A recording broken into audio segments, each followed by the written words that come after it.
Good afternoon, everyone, and welcome to Wisdom and Wonder Pavilion.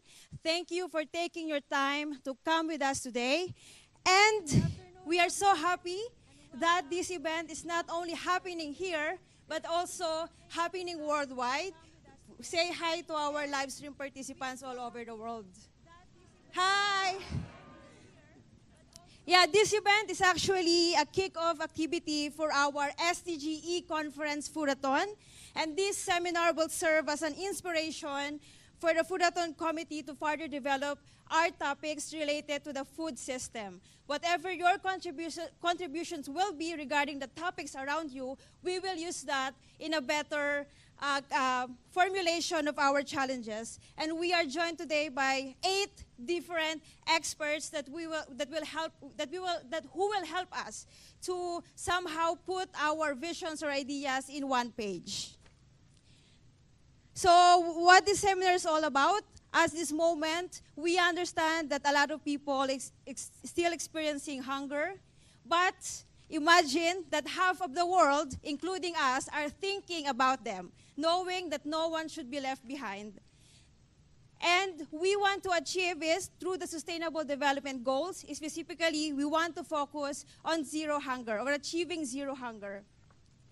But no matter how ambitious or passionate we are, the food system is somehow failing us. So the big question is, how do we respond to the challenges of the changing food system? That is why we need your inputs, we need your help, because we need to somehow rediscover the food system from global to local thinking. And we need your local inputs to somehow help us in the process of system thinking.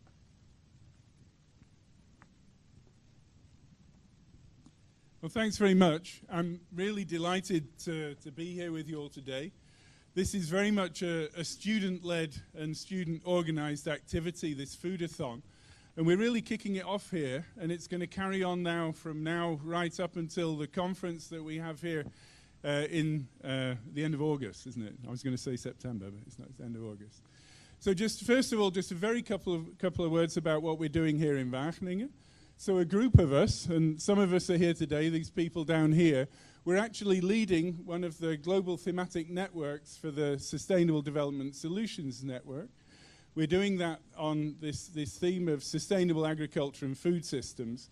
And we've got lots of activities around that. One of them is this online course, the Feeding a Hungry Planet, which is currently running, and I understand has 4,000 people subscribed to it. Some of them are joining us through the internet today. So for today, we'll be focusing on these themes, these 6 themes. We've got 6 tables. I've been asked to introduce them, but actually when we look at the time we've got available, it's not very long. Yeah, we were down to 15 to 20 minutes for discussion, and I'd like very much that we use more time for discussion. So I'm not going to do much more than name them. I think you can recognize that all of these are very important issues. They're ones that have been selected from many by the Foodathon team. And we've got the different tables arranged. These names here, these are the people who are coordinating the discussions at each of the tables. So rather than me going through a whole list of introduction about each of the themes, I want to leave that to the leaders at each table to introduce their theme to their participants for the discussion. But first of all, just a few words about the rules today. So the idea is that we want to identify practical actions that we can use to address the food system. So that's going to be information that's going to feed into the Foodathon as we move forward from now until to the conference in August. So you're asked to start then by identifying challenges. And I was suggesting you have little post-its on the table that we use the color pink for that. It's the closest to red that we could find, I think. Then we identify opportunities. And I was going to suggest blue, but then I realized some tables don't have blue, so maybe some of you will use green. And we come up then with the third would be looking at practical actions, and we'll use yellow for that. unless your table doesn't have the right color, in which case you'll choose something else. But so the idea, though, is to have these should, of course, be linked. We're looking for challenges, for opportunities, and practical actions that can address them. Now, we'll take the majority of the time today, then, to actually go into these discussions around the table. We're a bit short on the policy table here, and maybe we've got a few too many on the others. So if you're in a second row at a table, feel free to come over and join the policy discussion table. I'd like the facilitators from each table to come up with 3 main points at the end around these challenges, opportunities, and practical actions, because we'll have a pretty short summary at the end and some plenary feedback. But don't worry if your thoughts don't come back in the plenary feedback directly, because they will be captured and they will be used by the team of students who are developing the Foodathon. So I think without further ado, I'd like to hand over to the people on each of the table to introduce their topic. We won't spend a whole lot of time introducing each other today, I'm afraid, because it's a lunchtime. We're in between lectures in the morning and lectures in the afternoon for many of the students. There's some fruit on the table for your nutrition. So let's get to it and let's have some exciting discussions. Thanks very much.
Hello, we are here at the Wonder and Wisdom Pavilion in Wageningen.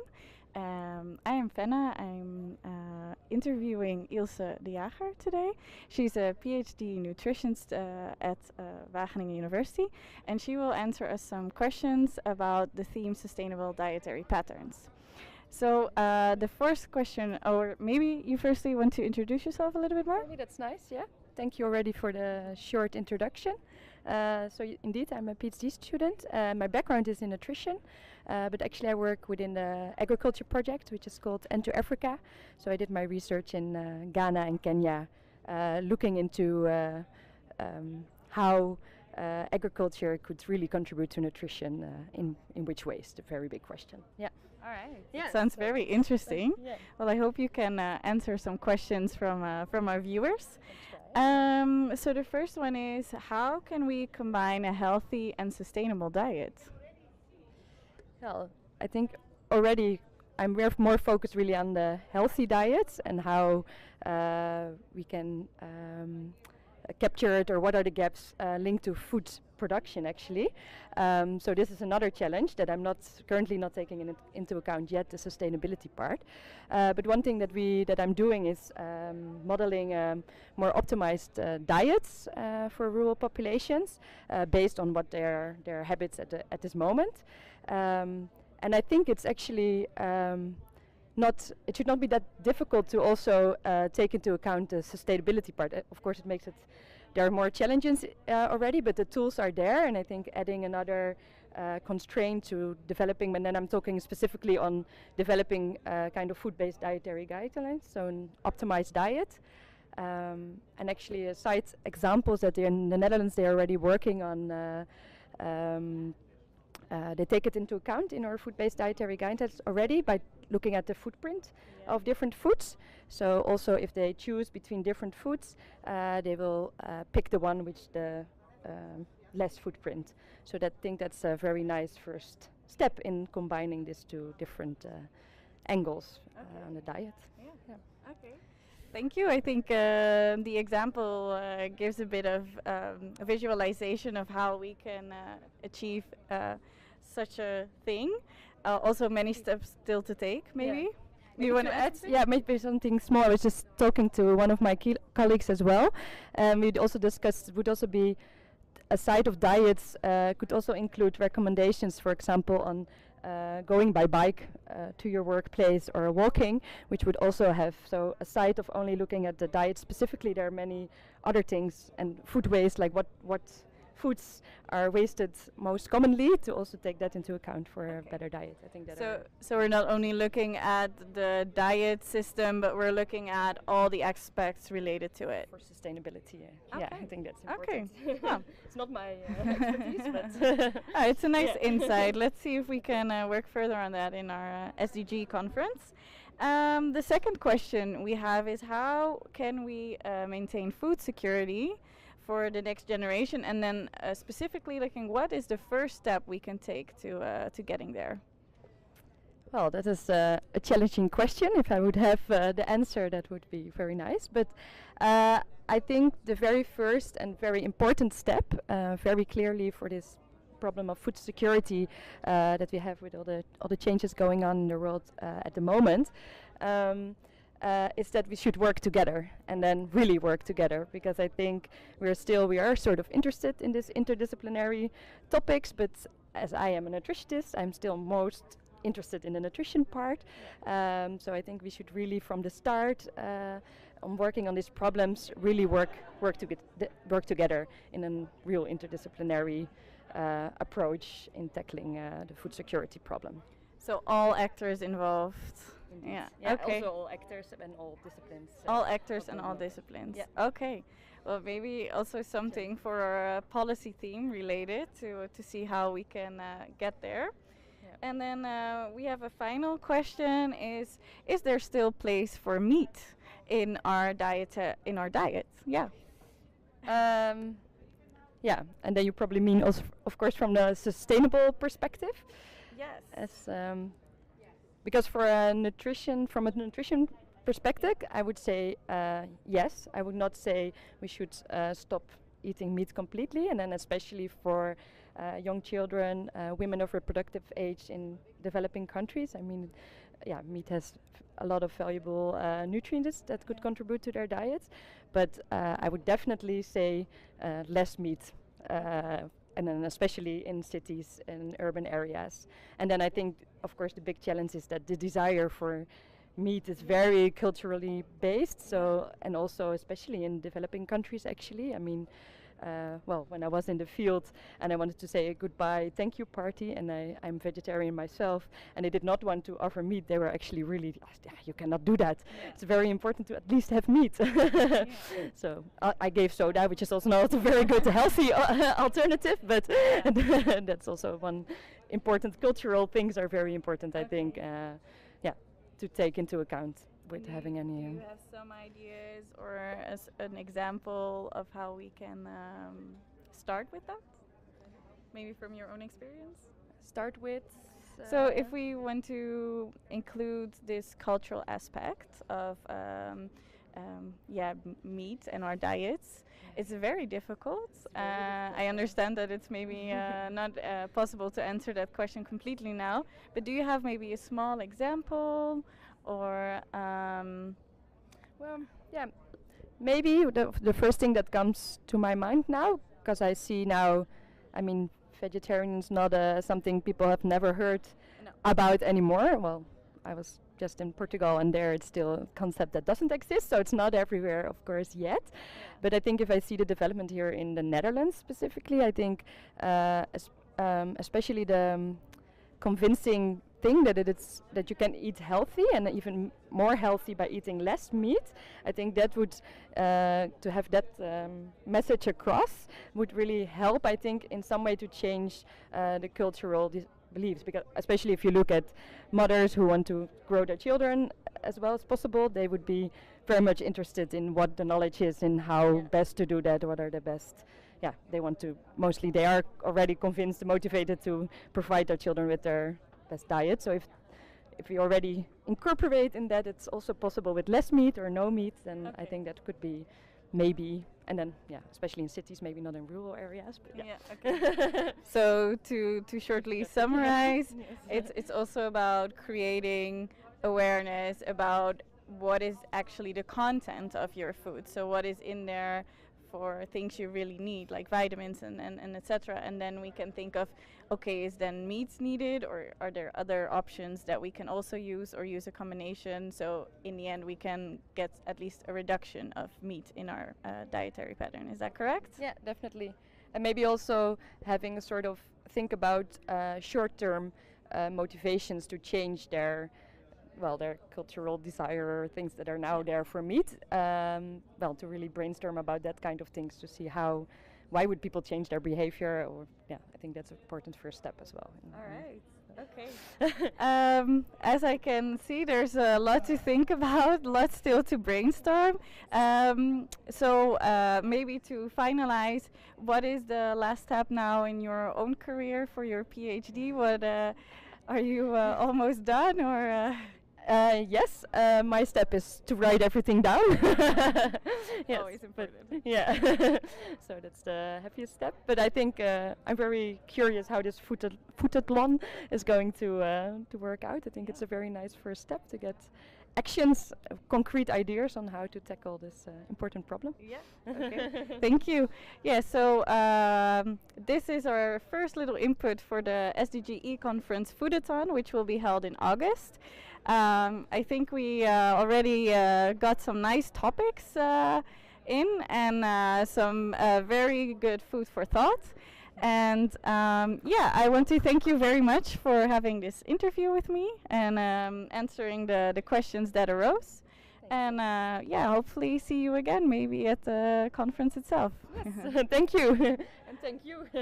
All right, thank you. Have a nice day, and make sure to follow the rest of our live stream as we continue.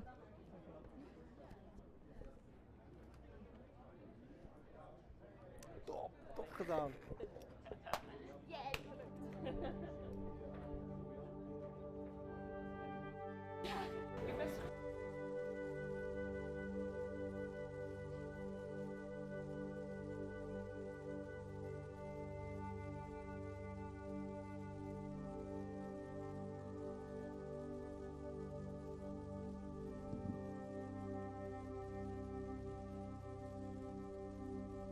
I know that everybody's still discussing in great detail. There's a lot of energy in the room, but I'm afraid we're going to have to pull you back to plenary because I know people have got classes to go to this afternoon. So if you could, I see some tables already ready. A couple are frantically going to get their last actions together.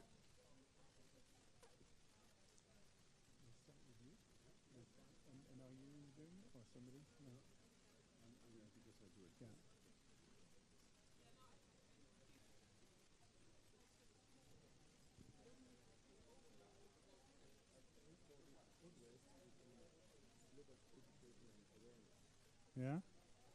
Almost ready to report back?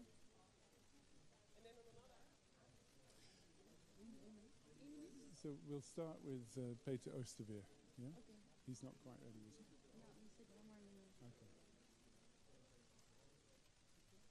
Okay, Ted? More or less? You're ready? Yes. Okay. Great. Okay. What we'll do is we'll come to... Je mag zo meteen in gaan spreken. Ja. Goed bij de mond houden, want anders dan komt het niet op de livestream. Oké. Dank u wel. Okay, guys, I'm going to close you all down, I think.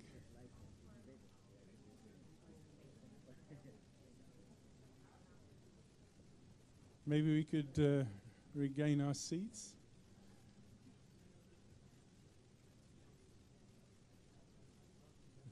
Ready to go?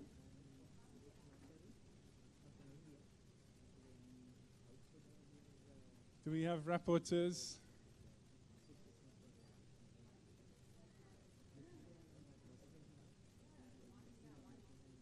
Okay, we're going to take it group by group. So the first group over here has been looking at policy coherence. So Peter, over to you. Okay, thank you very much, Ken. Well, we had a nice discussion, contributions from everyone. So we identified 3 core issues here on policy coherence. And one is the need to develop an integrated food policy that includes collaboration at international level, but also sufficient flexibility to translate into the local context. Adequate policy instruments and indicators to measure the impact of an integrated food policy. That's one.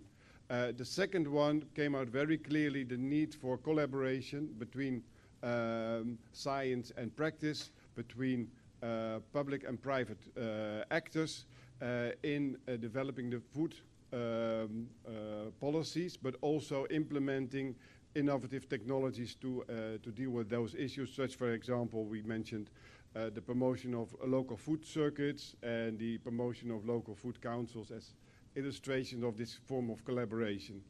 And the third one was the need to develop, government-supported education extension and subsidy strategies to promote improved technologies at the level of production as well as the infrastructure wider to prevent post-harvest losses.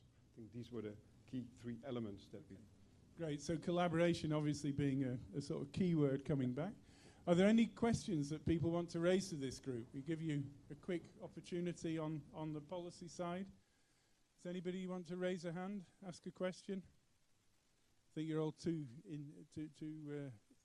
much in the depth of your own topic. Anything else to add from the table? Did Peter do a reasonable job of reporting your discussions? He did? Okay. Thanks very much. I always think policy is probably the hardest part, actually. We're moving over now to the table here. So this is the table on genetic diversity and food security. Anna. Yeah, so it's a wide topic also. The main challenge in genetic diversity is that there is an erosion of genetic diversity. So we're losing our varieties or variety in the system. This is due to biodiversity loss in general in natural system, but also in the agricultural system due to breeding for improved varieties, and there's a selection towards a limited variety of genes. So this is a challenge for the resilience of the food system and therewith also for food security. opportunities of genetic diversity are actually if you use it and conserve it and use it well, you can breed for more resilient systems, for pest and disease resistance, for higher yielding varieties, for maybe resistance against changing climates, and also the food industry was here at the table mentioning that it's actually, they embrace diversity of genes to adapt their foods towards nice products. So practical actions we can take is to conserve our diversity we have so far in gene banks, and this diversity should be accessible, especially for research. But also it's important to keep diversity accessible for farmers and to make sure that the in situ conservation, so really participatory approaches to make it diversity remain in the field. Yeah, that's it, group. Great. So anything to add from the group? You want to add to this? Another excellent report back, obviously. I was talking this week actually with people from Knorr, yeah, who do the soups and the food enhancers and all these little food tablets, and they've just come up with a list of the 50 future food ingredients, a whole range of underutilized crops that they want to exploit. And I think that fits in very well here. And I think it's very nice the way that you turn the challenge, erosion of genetic diversity, also then very much into the opportunities that we need to embrace and use it. This has very strong links with your group, I think, in terms of dietary diversity. Anything to reflect here directly, or will you just move on? Anybody else want to chip in with a question? Yeah, please.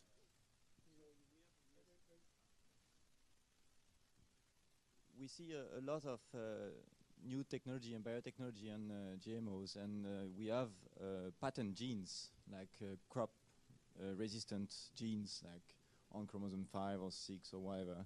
And how does this threaten or is maybe a big opportunity for genetic diversity and food security in these terms? I think we take this as an additional point that's not been considered, because I'm not sure we can get into a discussion on that, but I think it's a really interesting point. So to think about the role of biotechnology as well in terms of the way that we can use the genetic diversity and how that can best be enhanced, and that we should keep it in the public purse, yeah? Sorry? GM is here as an opportunity. Oh, okay. So they did cover it. So it's hidden in the discussion.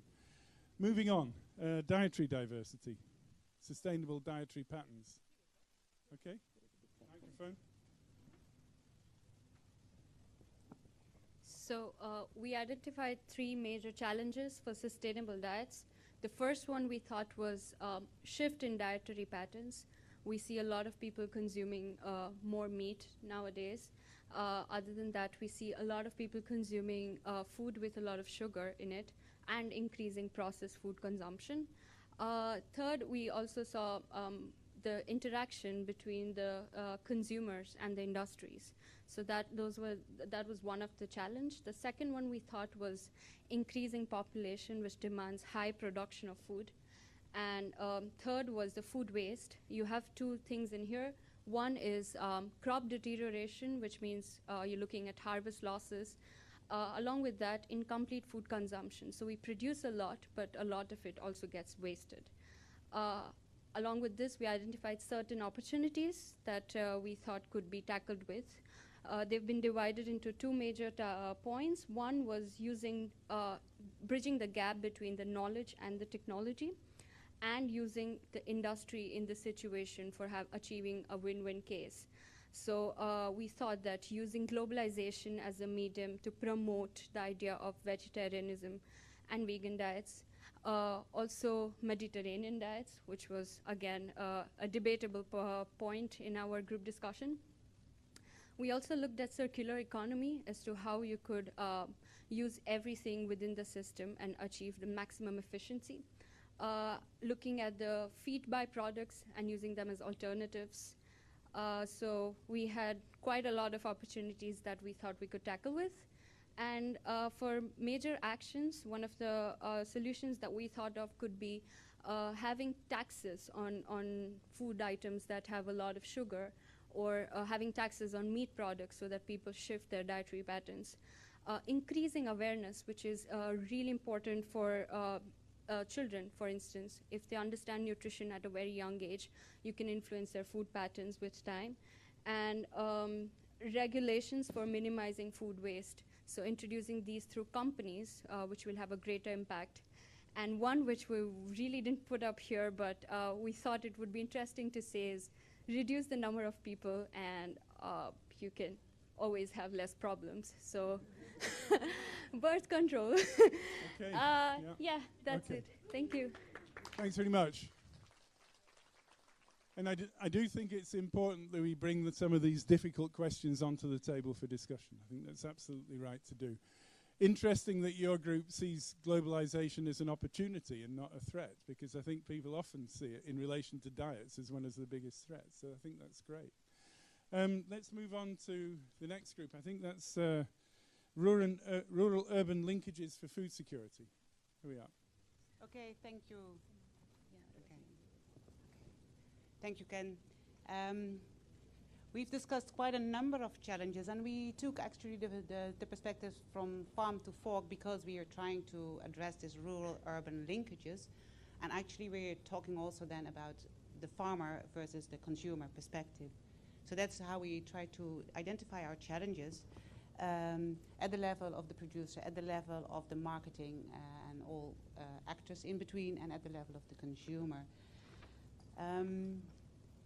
Main concerns are obviously the aging population in the rural areas, so having older farmers all around the world. In most of the developing countries, infrastructure is a major concern in terms from getting the produced food to the urban consumer.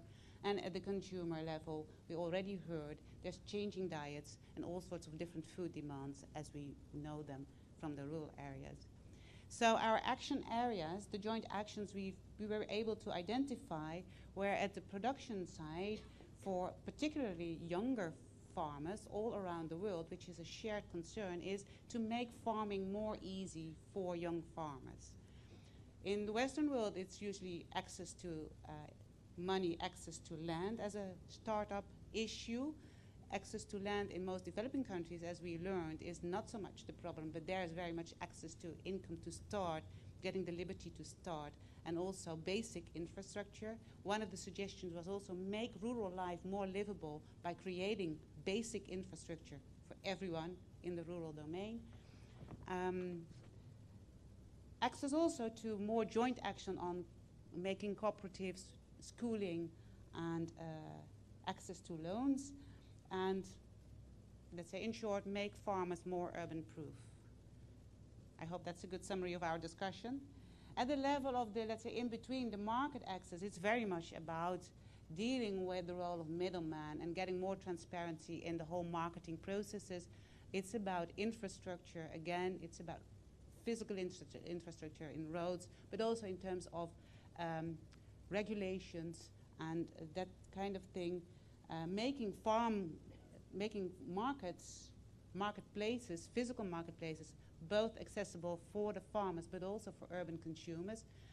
I think that's a huge challenge, how to organize that, and also organize all regulations and processes around food processing and handling to reduce post-harvest losses and to warrant for food safety. At the consumer level, it's a bit more difficult in terms of how to really change. It's about consumer awareness raising. That was what came out. It's about informing around nutritious foods, because especially poor urban dwellers don't have access to that. And the suggestion was invest in more urban grown foods. Okay, great. So I think, again, we see some very good links to previous groups linking on diets, and I think links also to the group here on financing mechanisms. I think we'd give them a round of applause. Very good. So over financing. Ted. Thank you, Ken. Indeed, finance seems to be a very dull subject, but to feed the world, you need a green revolution, produce more, using quality seeds and those kind of things. you need to process and transport, and you need finance. So our group was a very global group. So global thinking, we took it very literally. We have 8 to 10 nationalities here on the table. Only the Americas are not represented. We discussed the issue of access to finance from a local farmer perspective and local entrepreneur perspective, a national policy, a national multi-stakeholder perspective. International one, we left it because the intention was to go from global to local, and that's what we did. Now in our group, we have Mr. Keia Li from China, who will give our pitch on the local level, and Mrs. Okechi from Nigeria for the national level. Okay. You're welcome. Yeah, thanks. So in terms of the local level, our group identified the biggest challenge in terms of finance for agriculture is actually agriculture is a highly risky business in terms of because of the climate change and also the fluctuating market price in the global markets. But we also identified the biggest opportunity for the agriculture in long term is like the market opportunity, the market niche in agriculture is actually very big because agriculture need to feed the growing populations and also need to feed into the trend of urbanizations, which is less farmland in the future. And in terms of actions, we actually identified the simplest actions in the in the local level. It's like to have higher investments in agriculture, but the investment is not only we're talking about the financial investment, but also the investment into knowledge, which is when we talk about finance, the farmers need to get more trainings to know how to access to finance. And also for the bankers, they also need to have this kind of expertise to know how to run their business in agriculture. Yeah, that's all. Great, thanks. Thank you. So with an eye on the time. Thank you. Yeah, I want to talk on the national, and there we looked at the challenges as very low interests of bankers to invest in agriculture, because the farmers also have poor saving culture. So because of that, the bankers are not ready to do that. For the opportunities, we said that new products and new market diversification will also help, and then the private sector involvement. For the action, we said that we have to take proactive policies to help farmers, and this will be done by developing new financial framework, value chain financing, mobile banking, and warehouse receipt system. These were some of the things we considered. Thanks. Great. Well, thanks very much indeed. I think we'll move straight on to the last group, the one on circular food systems, if we could report here. This is really putting it all together. Yes. I was also thinking it's probably not a coincidence that we're the last group, because much is already touched upon a little bit. But we actually identified 3 kind of key factors that we finally want to share with you.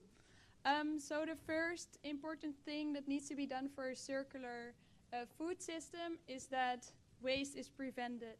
And not only consumer waste, but also waste from industries, slaughter waste, and also human excreta. So it can all be reused instead of thrown away. Then the second thing is that the diets must change, which is also already mentioned. So if diets change, then not only land is being used for animal production, but we can also get a better balance for plant-based diets, which can be easily reused, the waste. So the final thing is that everything needs to be integrated. So if one chain in the whole system will change, it will not help for a circular system. We really need a integrated change. So that's it. Great, thanks very much. Very succinct. Anybody want to add from the table? I think you cover a lot of ground there. Okay, we heard a huge amount. Yeah, if you think we've only had half an hour or so to discuss on every table, what a richness of ideas that we've had here. We see things that touch on all of us, yeah, from farm to fork, diets, of course. What we consume ourselves is directly important. I'm, of course, pleased to hear education coming back from nearly every table, because actually that's our business, isn't it? But there's a real knowledge agenda here. There's a real education agenda. We hear these concerns of aging of farmers, of farming and production of food not being attractive enough for the next generations. I think that's something we've got to really keep an eye on for the future, because it's a global problem in rich and poorer nations. And we hear the mention here as well of having to think about population. Yeah, we're going to be another billion people on the planet by the time 2030 comes already, and actually no sign of the population in the world slowing down, the population growth slowing down. I'd like to thank the facilitators on each of the tables, and of course the rapporteurs for their reports. And I'd like to hand over to the Foodathon organizers to tell you what they're going to do with all your ideas. Thank you, but first a big applause for yourself and all your inputs. I know that you need to go back to class now, so I'm going to keep it really short. But as Ken explained, and as you hopefully have seen already, we are part of the Foodathon committee. That means that if you want to bring all the ideas you had today more into concrete action, you should sign up to the E-confernce with a team of 4 to 6 people, because there you're going to get a challenge from us related to the themes or themes that you've been working on today. And you're going to get the chance to work for 36 hours, guided by mentors. We will have expert consults for you. We will have activities. We will have a workshop. And you get, at the end of the 36 hours, a solution market design where you can broadcast the solutions you came up with, and where we will try to kickstart certain of the ideas that you had. And the nice feature from the Foodathon is that it will be with 15 teams from Wageningen. They will be in Orion all night long as well. They will come also from different regions from the Netherlands or maybe even abroad. And we will have 15 teams from online from different continents participating. So I welcome you to look at our websites, follow our social media, and sign up with a team before the 1st of July. And I am really happy that you all came here today and that you shared your insights. Thank you very much.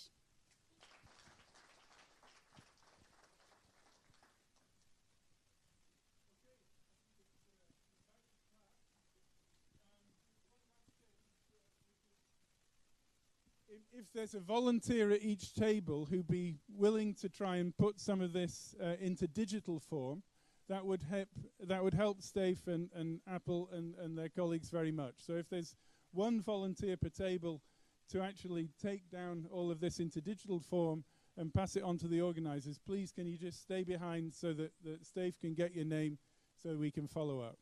Thanks very much to everybody. Have a good day.